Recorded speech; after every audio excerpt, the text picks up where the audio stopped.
Hi friends, मैं राजीव आज आपके लिए दीपक सर आए को लेके आया हूँ कुछ नई चीज़ें जानने के लिए। गुड़गांव की तो सभी बात करते हैं, बट आज हम बात करेंगे दीपक सर से दिल्ली के बारे में।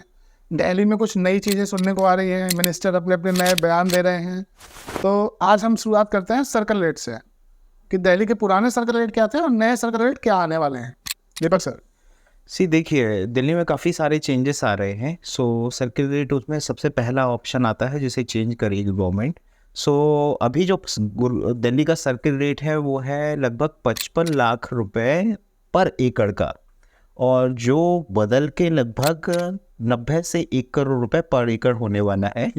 और आपको पता है कि जब भी सर्किल रेट चेंज होते हैं तो मार्केट रेट उससे 3 गुना ज़्यादा चेंज हो जाते हैं। जैसे अभी भी मैं एग्जांपल दूं कि अगर दिल्ली का 1 एकड़ का जो अभी रेट चल रहा है सर्किल का, वो 55 लाख ही है, बट मार्केट रेट 1.5 लाख है।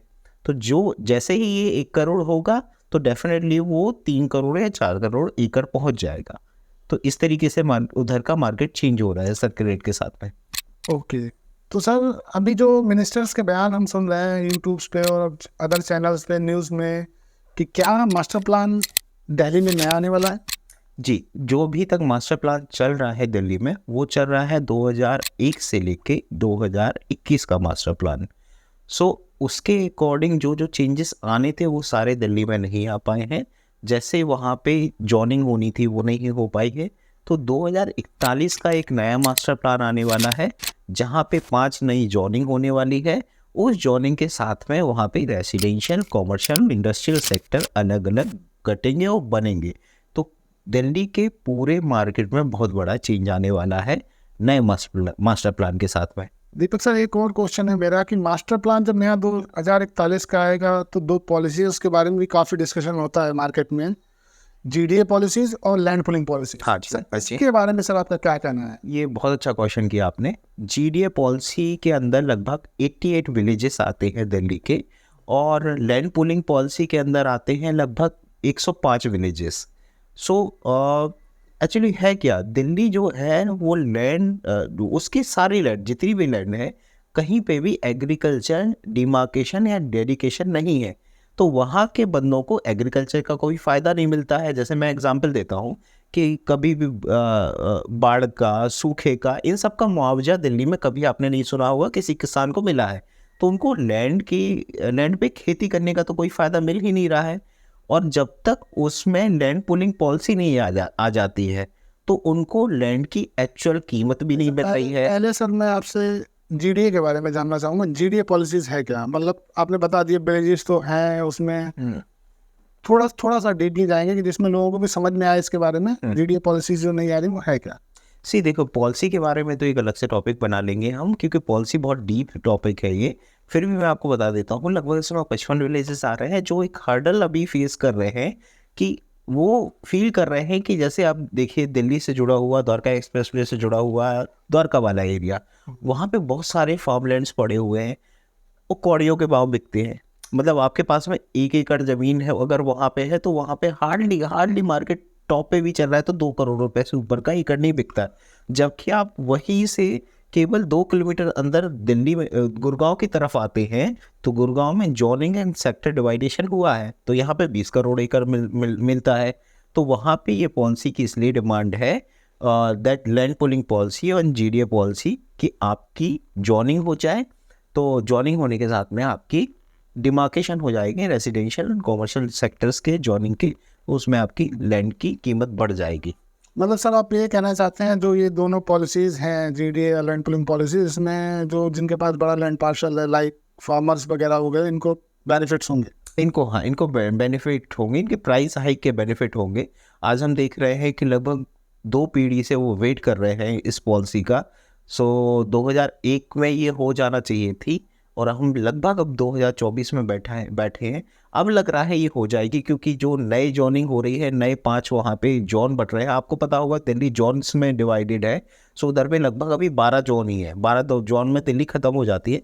5 नए जोन बन रहे हैं। जोन को हम छोटा ना समझें। एक जोन में गुड़गांव के अगर हम सेक्टर्स ना कंपेयर करें तो एक जोन में गुड़गांव के 18 से 20 सेक्टर भी कवर हो सकते हैं।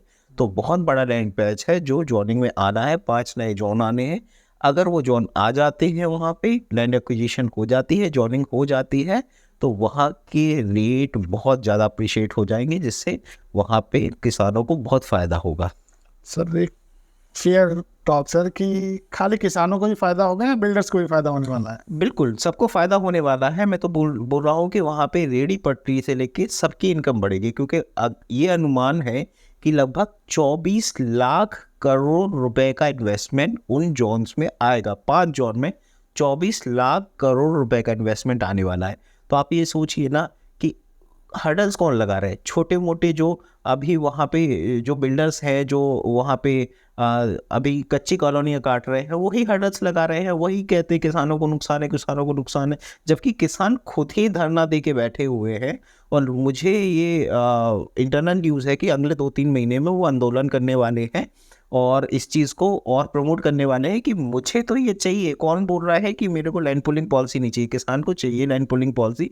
और ये डेफिनेटली अब बहुत तेज़ी से इसकी बात होने लगी है। किसान को भी फ़ायदा होगा, बिल्डर्स को भी फ़ायदा होगा, और हर इंसान को फ़ायदा होगा, क्योंकि 24 लाख करोड़ रुपए कम नहीं होता है। ये तो होना ही चाहिए कि अगर देखे जाए ना, तो कहीं ना कहीं एंड यूजर्स, मान लीजिए जिसके पास लैंड पार्सल है या कुछ भी है, तो उसके तक तो पूरी चीज़ें पहुंचती नहीं है। बिल्कुल बिल्कुल, ये है। ये हो जाए तो ठीक ही है सर, किसानों के लिए कुछ भी अच्छा हो जाए। बाकी तो जी बीच वालों को तो जो मिलता है मिलेगा नहीं हमेशा से। जी जी। सर हम जोन की बात करें दिल्ली में, तो क्या जोन बनाएंगे अभी आगे चल के, और क्या भी हैं? 5 नए जोन बनने हैं। 5 नए जोन में अगर मैं आपको नाम बताऊं तो JKLNOP 12 जोन दिल्ली में ऑलरेडी हैं। जो दिल्ली में रहता होगा या दिल्ली में किसी गवर्नमेंट सेक्टर में होगा, उन्हें पता होगा कि दिल्ली में 12 जोन है। सो 12 जोन में अगर मैं गवर्नमेंट सेक्टर की बात करूं तो 12 जोन में 12 आपके कलेक्टर्स हो गए, 12 आपके SPs हो गए, तो उनकी प्लानिंग हो गई, उनकी रेगुलेशंस हो गए, वो चलते हैं। प्लस उसी के हिसाब से वहाँ पे डेवलपमेंट है। सबसे ज़्यादा वहाँ पे डेवलपमेंट अगर देखा जाए, सबसे पुराना जो साउथ दिल्ली बसा हुआ है, सबसे पुराना बसा हुआ है, सबसे वेल प्लान्ड है, और सबसे ज़्यादा महंगा है वहाँ पे। अब ये देखिए, जब साउथ दिल्ली से भी अच्छी प्लानिंग के साथ में कोई और जोन्स आएंगे, जिसमें लगभग अगर मैं गुड़गांव से कंपेयर करूं तो गुड़गांव के लगभग आप 100 सेक्टर बना लो, जोड़ लो, उससे भी ज़्यादा लैंड वहाँ पे लैंड पुलिंग के बाद में आने वाली है। मतलब इन 5 जोन में गुड़गांव के 100 सेक्टर, मतलब ऑलमोस्ट गुड़गांव के बराबर ज़मीन आने वाली है, जहाँ पे नए तरीके से प्लानिंग होगी रेसिडेंशियल्स की, नए तरीके से प्लानिंग होगी कॉमर्शियल्स की, नई तरीके से प्लानिंग होगी इंडस्ट्रियल एरियाज़ की, और नए तरीके से प्लानिंग होगी ग्रीन एरिया की। अब आप देख रहे हैं ना कि जैसे दिल्ली में कोई जोनिंग का प्लान नहीं आया, बहुत दिनों से नहीं आया, तो पूरी इंडस्ट्री दिल्ली से उठ के या फिर नोएडा जा रही है या गुड़गांव जा रही है। तो एट लास्ट किसका नुकसान हो रहा है? दिल्ली के पीपल्स का। वहाँ पे रेंटल इनकम बहुत ज़्यादा नहीं बढ़ी है, वहाँ पे प्रॉपर्टी के प्राइस इतने ज़्यादा नहीं बढ़े, जबकि पूरी इंडिया का सबसे अच्छा इंफ्रा दिल्ली के पास ही है। सो दिल्ली में जॉइनिंग होना इसलिए भी ज़रूरी है कि वहाँ की इकनॉमी भी बढ़े, और प्लस उससे जुड़े हुए लोगों की भी इकनॉमी बढ़े। सर थोड़ा सा डीपली जाना चाहेंगे कि इसमें कि जैसे वेस्ट दिल्ली की अगर हम बात कर लें, एजुकेशन हब भी है और वहाँ पे लैंड पार्सल भी काफ़ी है, तो क्या वहाँ की तरक्की पहले होगी और किसी और एरिया में जाएंगे? जहाँ पे जॉइनिंग हो चुकी है वहाँ की सारी तरक्कियाँ हो चुकी है। आपने किसी चीज़ को एजुकेशन हब बनाना था, उस टाइम पे मास्टर प्लान में था, तो वो हो चुका है। अब अगर कोई नई यूनिवर्सिटी की आपको लैंड चाहिए दिल्ली में, तो वो अवेलेबल नहीं है। सो आपको universities, school, colleges, business hubs, इन सब के लिए नई ज़मीन चाहिए। और नई ज़मीन का मतलब ये है कि आपको मास्टर प्लान में नई जोनिंग डालनी ही पड़ेगी। आज अगर गुड़गांव में 115 सेक्टर है, सो 115 सेक्टर का डेवलपमेंट बहुत अच्छा हुआ है। और अगर मैं बोलूं कि जो गुड़गांव की लैंड है, वो अगर दैट एग्रीकल्चर जोन में आ रही है, तो वहाँ तो कोई डेवलपमेंट ही नहीं है ना। वहाँ तो आज भी 1 करोड़, 1.5 करोड़, 2 करोड़ में लैंड मिल जा रही है। और वही मैं अगर बोलूँ कि किसी भी सेक्टर में, फॉर एग्जांपल सेक्टर 111, 112, 113, आप तो लैंड का काम भी करते हैं, आपने तो काफ़ी लैंड दिखाई है और काफ़ी ट्रेडिंग की हुई है। तो 103 का अगर आपसे मैं लैंड पूछा हूँ, तो आपको याद आता होगा कि 15 करोड़ से नीचे कोई वहाँ पे लैंड नहीं है एकड़ की। कुछ नहीं सर, ठीक है, गुड़गांव के तो रोड काफ़ी हाई चले गए हैं। सो कहाँ 15 करोड़ का एकड़, कहाँ 1.5 करोड़, 2 करोड़ का एकड़, तो जमीन आसमान का अंतर होता है जॉइनिंग होने के बाद में। सर ये जो नया द्वारका एक्सप्रेस वे बन रहा है, इससे कुछ बेनिफिट दिल्ली को? दिल्ली को इससे बेनिफिट है ही, क्योंकि ये और प्लस जोनिंग का काम, दोनों एक साथ प्लानिंग शुरू हुई थी। 2007 की बात है, मुझे अच्छे से याद है।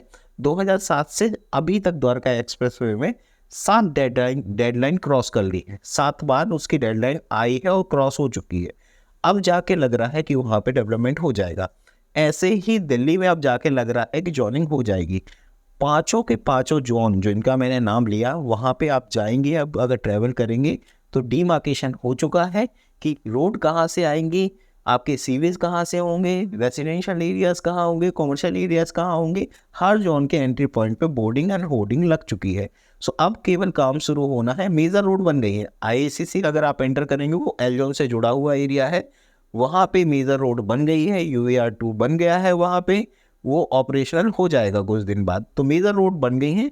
अब केवल सेक्टर और प्रोजेक्ट रोड पे काम होना बाकी है। जैसे ही वो हो जाएगा तो लगभग अगले 1 साल के अंदर 6 से 7 गुना का अप्रिसिएशन रहेगा दिल्ली की प्रॉपर्टीज के अंदर। बेसिकली हम ये कह सकते हैं 2041 का जो मास्टर प्लान आने वाला है उसमें दिल्ली की थोड़ी तरक्की है। थोड़ी नहीं, बहुत तरक्की है जी, बहुत तरक्की है। आप तो लैंड का काम करते हैं तो आपको पता ही है। लेकिन हाँ, ये है मास्टर प्लान आ जाए तब है ना, सब ऐसी चीज़ें तो चलती रहती है। लेकिन हाँ, मैं भी होप करूँगा कि आ जाए जी। फिर इसमें से अगर हम द्वारका एक्सप्रेसवे के थ्रू जाएं, गुड़गांव का मास्टर प्लान आगे क्या हो सकता है सर? गुड़गांव में तो अभी बहुत काम बाकी है। गुड़गांव में 2031 का मास्टर प्लान अभी लागू है, तो अभी 2031 तो आई नहीं, तो नए मास्टर प्लान की हम कोई बात नहीं करेंगे। तो 2031 तक भी गुड़गांव में बहुत डेवलपमेंट अभी बाकी है। इंफ्रा में बहुत सारे चेंज हो रहे हैं। द्वारका एक्सप्रेस वे भी अभी गुड़गांव का पैच ही रेडी हुआ है। दिल्ली का पैच अभी भी 40% के लगभग काम उसमें बाकी है। सो गुड़गांव का पैच अगले 5 से 6 महीने में थ्रू आउट वो ओपन कर देंगे। वहाँ पे आप थ्रू आउट सीमलेस कनेक्टिविटी देख सकते हैं टिल योर सेक्टर 113 तक, क्योंकि उसके बाद में फिर टोल आएगा। टोल के बाद में फिर आपका दिल्ली डेवलपमेंट है। सो मास्टर प्लान का तो एक है ही कि अभी इसमें गुड़गांव के लिए तो अभी बहुत बाकी है। 2031 के बाद कुछ प्लानिंग होगी। ठीक है, थैंक यू दीपक सर, आपने 2041 के बारे में और दिल्ली के बारे में जो नई नई चीज़ें बताई। फ्रेंड्स, हम दीपक सर के साथ बाद में भी कंटिन्यू करेंगे इस वीडियो को आने वाले टाइम में। गुड़गांव के न्यू मास्टर प्लान जो है 2031 का, और गुड़गांव में कहाँ पे इन्वेस्टमेंट आनी है और कहाँ पे आप कर सकते हैं और क्या आपको मिल सकता है, रेजिडेंशियल हो या कॉमर्शियल हो या आप लैंड पार्सल में भी जा सकते हैं, कहाँ तक खाली है। दीपक सर आपको अगले वीडियो में बताएंगे क्या आपको नया मिलने वाला है गुड़गांव में। थैंक यू फ्रेंड्स, ये वीडियो आप देखते रहिए। आपने जो पहले सपोर्ट किया है उसको आगे भी कंटिन्यू रखिएगा। दीपक सर से हम आपको मिलवाते रहेंगे टाइम टू टाइम पे नई अपडेट्स के साथ में। Thank you friends, please channel को सब्सक्राइब करें, लाइक करें, कमेंट्स करें, जितना ज़्यादा हो सके मेरे लिए अपना सपोर्ट बनाए रखें। Thank you friends.